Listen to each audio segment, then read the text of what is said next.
Guys, tanghali na ngayon guys, mag alas 12 na or 11:30 na. Ngayon pag-isip ako ng ulamin natin. So may naisip ako. So ayan, keep on watching kung ano yun.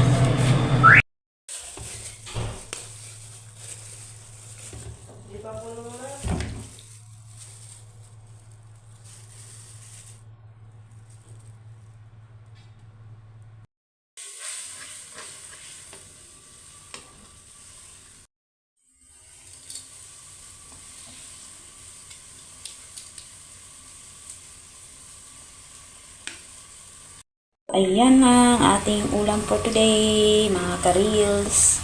Ayan.